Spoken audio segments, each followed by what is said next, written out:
Bärbel haben in einem Hof gespielt. Ringsherum hatte es steile Hauswände. Jedes Haus war mindestens 6 Stöcke hoch und vom blauen Himmel hat man in diesem Hof wenig sehen. Das Bärbel hat mit einem spitzigen Stein Berge, Häuser und Bäume in den weichen Boden hineingezeichnet und der Hans hat einen leeren Zuber zu einem Weltraum-Luftschiff umfunktioniert. Bärbel, komm, schau, unser Raumschiff ist fertig. Komm, kannst einsteigen. Auch fein. Dann können wir jetzt zum Mond fliegen. Was, Mond? Der ist doch für einen echten Astronaut gar nicht mehr wichtig. Der ist viel zu nah. Nur gerade 389'000 Kilometer. Ja, was? Das ist ja gerade um die nächste Hausecke herum. Also fliegen wir also zum Mars. Nein, der ist auch zu nah. Wir fliegen jetzt zu einem anderen Sonnensystem von der Milchstraße. Oh, das ist super. Dann gibt es ja die heisse Schoki. Blödsinn, das hat doch nichts mit der Kuhmilch zu tun. Man sagt einfach Milchstraße, weil jemand einmal den Namen erfunden hat. So, steig jetzt ein. Also gut. Vielleicht sehen wir dann unterwegs ein Mondkalb. Hey, spinne ich eigentlich? Allweg schon. Aber warum meinst Ich sehe einen Reifen. Dort steht doch ein Reifen und der war vorhin noch nicht dort. du? Tatsächlich. Wie kommt denn der auf einmal dort hin? Das muss ich näher sehen. Gespässig ist, dass der stehen kann. Normalerweise geht den Reifen um, wenn man ihn loslässt. Ich nehme ihn auf alle Fälle mal mit heim. Vielleicht meldet sich jemand und holt ihn ab.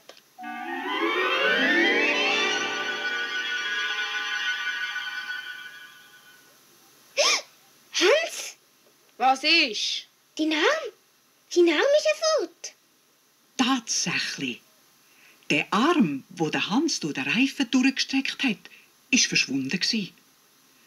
Der Reif ist auf dem äussersten Rand der Achsel gehangen. Der Hans ist natürlich fürchterlich verschrocken und hat den Reif fallen. Sofort ist der Arm wieder an seinem Platz. Der Reifen aber ist, wie voran, aufrecht dagestanden. Das ist ja gefährlich. Ich probiere mal den Fuß durchzustrecken.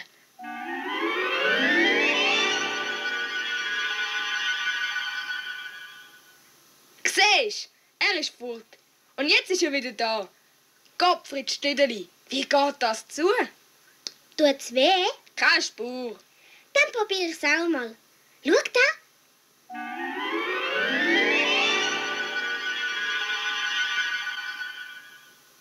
Mein Bein? Das ist ganz weg. Ich habe eine Idee. Ich gebe daheim mit dem Reifen eine Zaubervorstellung und lasse alles Mögliche in dem Reifen verschwinden. Vater und Mutter werden staunen. Oh ja, ich komme nach dem Nachtessen bei euch vorbei. Wartest du so lange mit dem Zaubern, gell? Ist gut, ich warte. Aber komm gleich. Eine halbe Stunde später ist Bärbel in der Wohnung der Familie Putz auftaucht. Dort war aber eine grosse Aufregung. Der Hans sei verschwunden, wie vom Erdboden verschluckt. Gerade voran sei er doch noch da gewesen. Die Bärbel hat versucht, die aufgeregten Eltern zu beruhigen. Sie müssen keine Angst haben wegen dem Hans. Der ist sicher nicht weiter weg. Das hat darum mit dem Reifen zu tun. Das ist nämlich ein Zauberreifen. Ich gehe jetzt gerade mal schauen, wo der Hans steckt. Wir sind gleich wieder zurück, ganz sicher.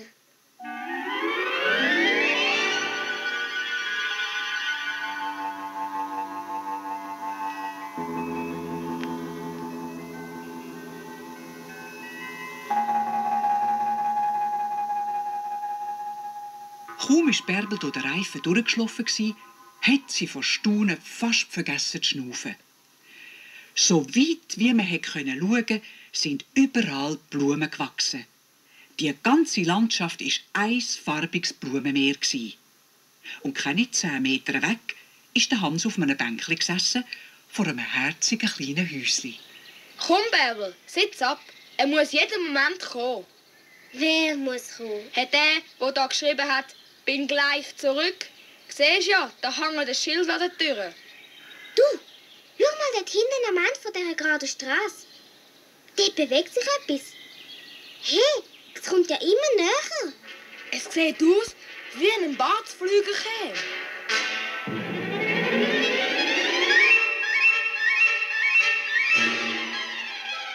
Sekunden später ist das gespässige Wesen an diesen beiden Kindern vorbeigesuset und direkt in dem kleinen Häuschen verschwunden. Es war wirklich ein Zwerg, mit einem Bart bis zu den Füßen runter. Im nächsten Moment ist das Mannli wieder aufgetaucht, mit einem grossen Buch unter dem Arm. Es hat das Buch aufgeschlagen und daraus vorgelesen. Halt, stehen bleiben! Halt, stehen bleiben! Excuse, reden Sie mit uns oder tun Sie auswendig lehren? Das ist unser Wachtbuch. Da stehen alle Befehle drin, die nötig sind, wenn jemand bei uns eindringt. Wer dringt wo ein? Ihr natürlich, da ins Wunderland. In dem Buch steht, der oder die Gefangene ist unverzüglich ins Königsschloss zu transportieren und dort unbeschädigt abzuliefern. Wenn Sie mit dem etwas sagen, dass wir Ihre Gefangenen sind? Selbstverständlich. Also los, abmarschiert. Ja, nu, dann gehen wir halt. Aber wir haben nicht viel Zeit. Ja, also mit einem Jahr müsst ihr schon rechnen. Was? Ein ganzes Jahr? Sie sind dann gut. Wir wollen doch heute Abend wieder daheim sein. Das könnt ihr auch. Ihr müsst euch merken, ein Jahr im Wunderland ist bei euch auf der Welt höchstens eine Stunde. Was schaut ihr mich so an? Glaubt ihr es nicht? Warum aber könnt ihr denn in ein paar Sekunden eine ganze Geschichte träumen? Wir träumen doch jetzt nicht. Wir sind doch wach. Ja, das ist nicht einmal so sicher. Und dann haben sie sich auf den Weg gemacht. Etwa nach einer halben Stunde sind sie zu einem mittleren Hügel gekommen. Ein bisschen müde sind sie darauf geklettert und als sie oben waren, haben sie auf einmal auf eine kleine Stadt herabgeschaut. Die Stadt Tansibor, mit Hunderten von farbigen Häuschen mit schrägen Dächern und mit drin ein Schloss mit mindestens 1000 kleinen Türmchen. Das alles hat ausgesehen wie ein Bild in einem Märchenbuch. Als sie schliesslich zum Stadttor gekommen sind, mussten sie gerade nochmal staunen. Überall auf den Strassen, wo sie durchgekommen sind, hat man lange Bärte gesehen stehen oder rumlaufen. Donnerwetter, lauter Bärt, nichts wie Bärt. Es scheint überhaupt nur Männer zu geben. Frauen hat es keine. Bravo, das ist eine super Stadt. Du, gell? Benimm dich dann. Du musst nämlich recht schauen. Die Männer, die den Bart hinten haben, das sind keine Männer. Das sind Frauen.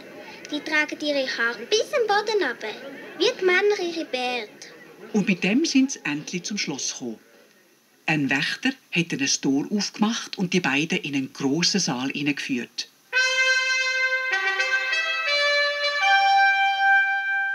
Der Zwerg, den sie bis dahin begleitet hat, musste draussen bleiben. Jetzt ist auf der anderen Seite vom Saal eine Tür aufgegangen.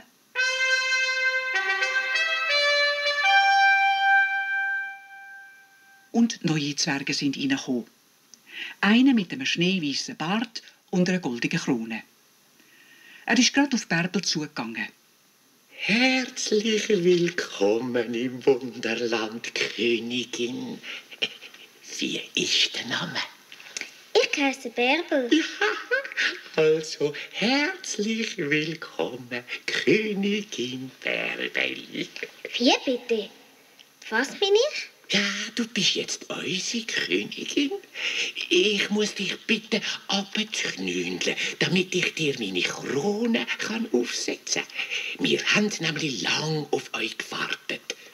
Du sollst im Wunderland Glück bringen und uns helfen, dass wir den Weg zu den Kind nicht verlieren. Wir wettet, das Kind wieder an die Märchen glaubt. Was für einen Posten könnte ich deinem Freund anbieten? Hat er vielleicht einen bestimmten Wunsch? Ja, also eigentlich würde ich sehr gern General werden. Genau. Wenn das möglich wäre. Ist der Posten von einem General vielleicht gerade frei? Das kommt ganz darauf an, ob sich der Herr von seinem Husten wieder erholt oder ob er zu den Engeln auffährt. In dem Fall würde nämlich der Posten vom Admiral auch gerade frei. Der Herr ist nämlich Oberbefehlshaber von der Armee und gleichzeitig auch von der Flotte. Also ich bin bereit, auf die Armee zu verzichten. Ich hätte mehr Zeit für meine Flotte. In dem Fall erkläre ich als Königin vom Wunderland den Bub da zum General. Der Hans hat einen giftigen Blick zum Bärbel übergeschickt, weil sie Bub gesagt hat. Aber eigentlich war das die Wahrheit. Unterdessen haben ein Haufen Küchenzwerge ein Festessen parat gemacht und es ist ein recht fröhlicher Abend geworden, mit einem herrlichen Essen und sehr viel zu trinken. Endlich um Mitternacht sind dann die beiden Kinder, jedes in einem wunderschönen Zimmer, todmüde in ihren Betten versunken.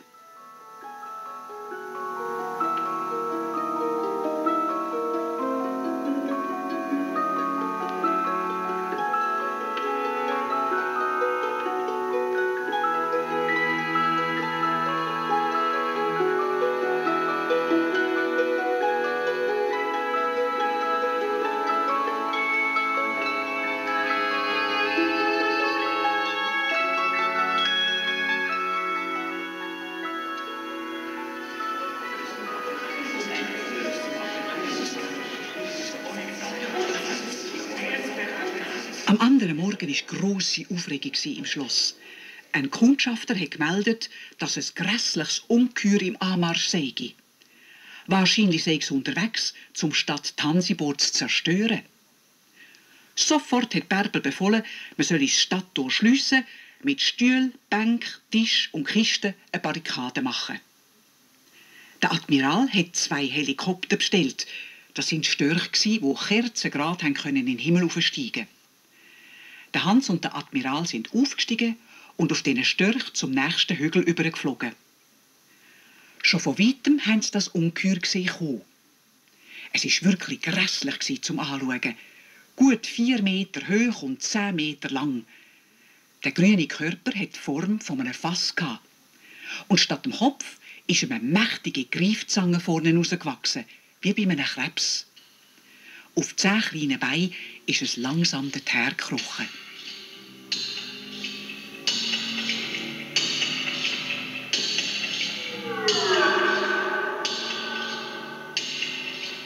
Gespässig dünkt mich der meterlange Stachel auf seinem Rücken. Der glänzt wie wenn er von Metall wäre. Ich weiss nicht recht. Hören Sie auch, was ich höre? Es summt doch etwas. Ja, genau. Jetzt weiss ich's. Das ist kein Tier, das ist eine Maschine. Eine Maschine? Natürlich. Der Sumton zeigt mir, dass in dem Ungeheuer Motoren drin sind. Und der Stachel auf seinem Rücken ist eine Antenne. Das ist eine ferngesteuerte Maschine. Eine Art ein Roboter. Aber in der Form von einem Fass. Haben Sie einen Find da im Land? Jemand, der euch schaden will? Ja, das kann sich sicher nur um den Sabor handeln. Der war früher unser Zaubermeister, aber wir mussten ihn fortschicken. Warum denn? Er hat ständig so teuflische Sachen erfunden. Einmal hat er eine grosse Kiste mitten auf dem Schlossplatz aufgestellt. Die Leute sind natürlich angegangen und wollten hineinschauen. Er hat eine unsichtbare Hand ihre Bärte abgezwackt. 50 von unseren besten Männern haben so ihren schönen, langen Bart verloren. Das muss ja ganz ein böser Kerl sein. Allerdings. Darum haben wir ihn auch vorgeschickt. Er ist in einem kleinen Boot zur Insel im grossen See gefahren. Und von dort weg hat dann niemand mehr etwas gehört von ihm. Das Ungeheuer, das unsere Stadt angreifen, hat ganz sicher dieses Abo gebaut. Es ist allweg ferngesteuert. Ja, das wäre am Sabot zuzutrauen. Macht nichts. Jetzt wird die Sache ganz einfach. Wir müssen nur die Antenne auf seinem Rücken zerstören. Und der ganze Koloss ist nichts mehr wert. So? Ja, wie soll denn das geschehen? Nichts einfacher wie das. Jemand steigt dem Ungeheuer auf den Rücken und schraubt die Antenne ab. Sehr gut. Sehr gut. Ja, aber wie wollen Sie denn dem Tier auf den Rücken steigen? Warum soll ich denn das machen? Ich habe doch ausdrücklich gesagt, jemand. Und mit dem habe ich natürlich Sie gemeint, Herr Admiral. Oh, ja. Ja, also, ja, Sie sind dann gut. Zuerst denken Sie sich einen Plan aus, wo man dabei um den Bar kommt, und dann drucken Sie sich.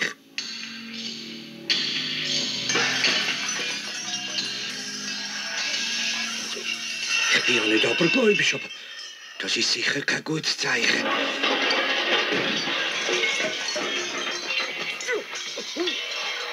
Das war sicher Stadttor.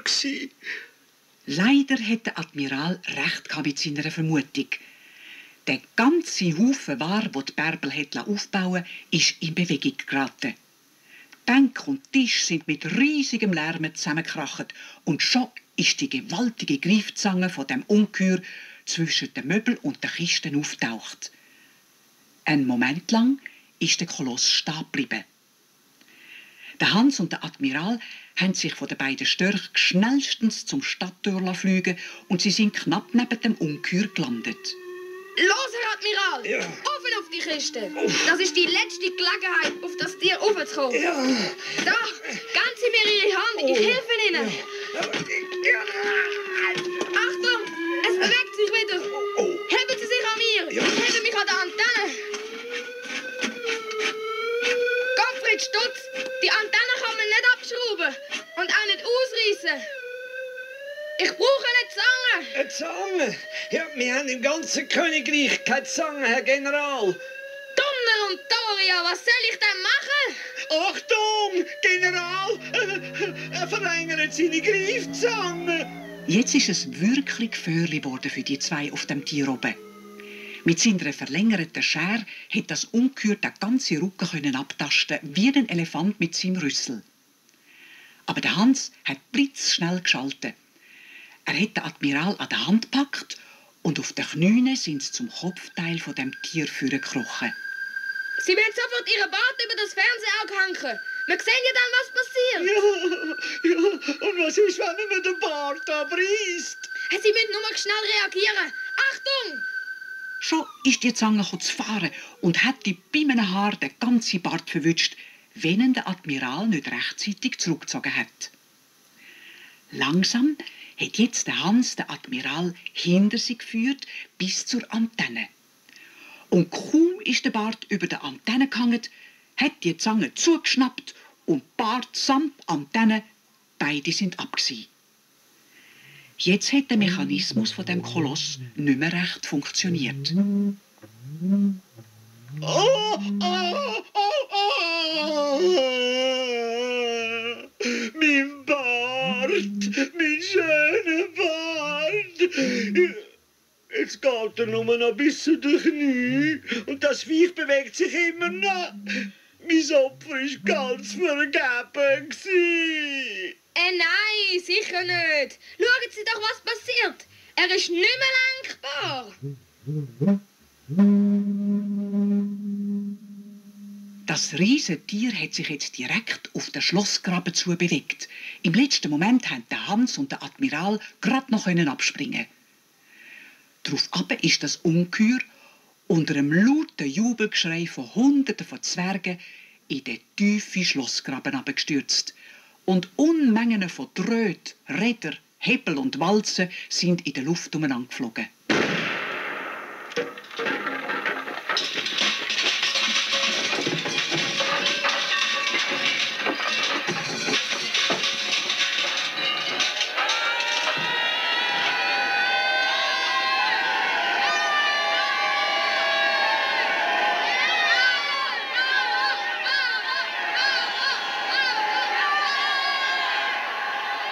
Zur gleichen Zeit, wo die Bewohner der Stadt Tansibor ihre Rettung gefeiert haben, ist der böse Zauberer Sabor in seinem Haus auf der Insel wütig hin und her gelaufen.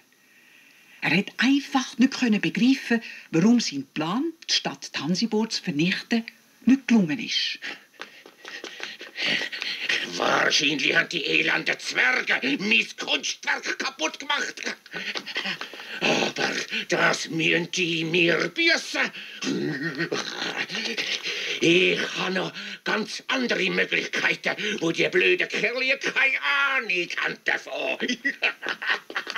Mir steht eine Armee von mehr als 1000 Roboter zur Verfügung.